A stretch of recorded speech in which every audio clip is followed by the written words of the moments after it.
in regards to individuals that want to set up their environment to help it be conducive to flow, I would love for you to, like, what are some common triggers, things that are extremely helpful for things to alter within their environment, within their workspace, within their home, that can allow them to go through those 4 stages more easily?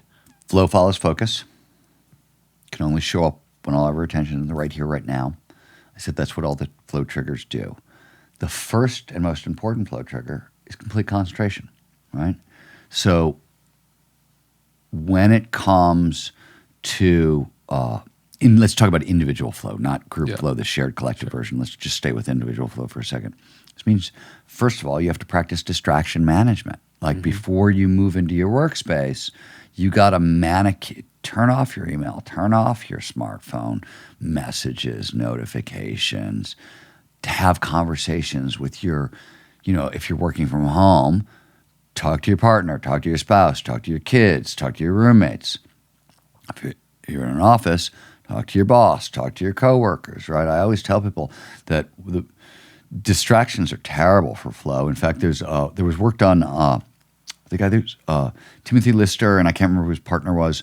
They wrote PeopleSoft, old school coders from the 90s and the early 2000s, did a lot of work on flow.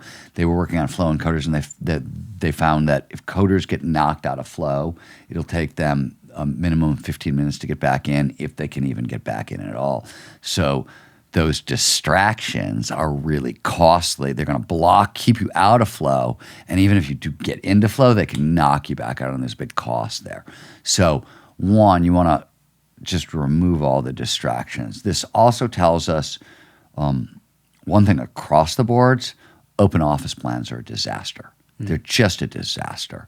Because even in group flow, the shared collective version of flow, the first thing you need to do is you want to wall the group off from the rest of the world. So you don't need individual concentration, you need group concentration. And so that's distraction management is one of the best places to start there. I have found, not always the case, novelty is a flow trigger. And I like a space that, if I got a view of beautiful nature, it's really useful. It may not be everybody, but you get a lot of novelty in there. So I can look up and, catch little bits of, oh, wow, a hawk just flew through that. That novelty, a little bit of dopamine, tiny little, which is driving focus. So useful. So that's one thing I often think about. It's beyond that is interesting because it doesn't seem like there's a formula that works across the boards for everybody. People are very, very, very individual.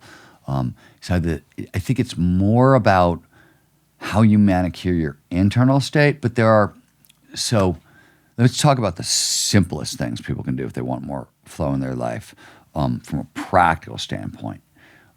It's remarkably obvious, but it's very true.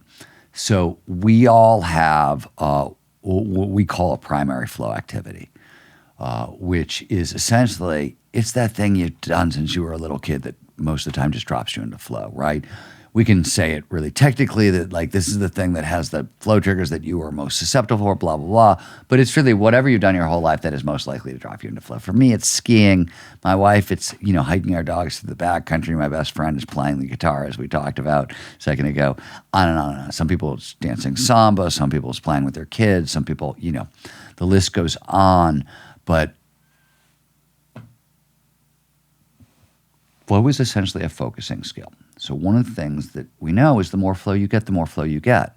So I go skiing on Saturday, ski all day, get into a flow state. It means I'm going to have an easier time getting into flow on Monday or Tuesday or Wednesday. Flow begets more flow. Flow begets more flow. It's a focusing skill. It's like mindfulness, right?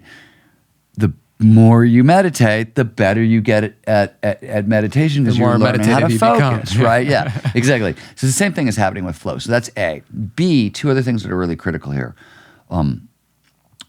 When we drop into flow, we experience massively heightened happiness, well-being, and creativity. Creativity in some studies spikes 400 to 700% above baseline. Nobody's really tried to measure the actual impact on happiness and well-being other than to say that we know the happiest people on earth are the people with the most flow in their lives. The people who score off the charts for overall life satisfaction and well-being are the people with the most flow in their lives. So intimately tied with that stuff. But the heightened creativity and the heightened productivity and the heightened happiness will outlast a flow state by a day, maybe two. So that's cool too. Also, as we move into flow, it tends to reset our nervous system. So flow will push all the stress hormones out of our system. So just from a general performance standpoint, right, you're resetting your nervous system. Anxiety blocks flow, but it blocks learning. It blocks all kinds of performance. So there's a lot of benefits psychologically, emotionally, and performance-wise from doubling down on your primary flow activity. And this is the very thing, as we get older, what do? We set down childish things, right? The surfboard goes away. The skateboard goes away. No, I've got responsibilities now. And it's literally the worst thing we can possibly do.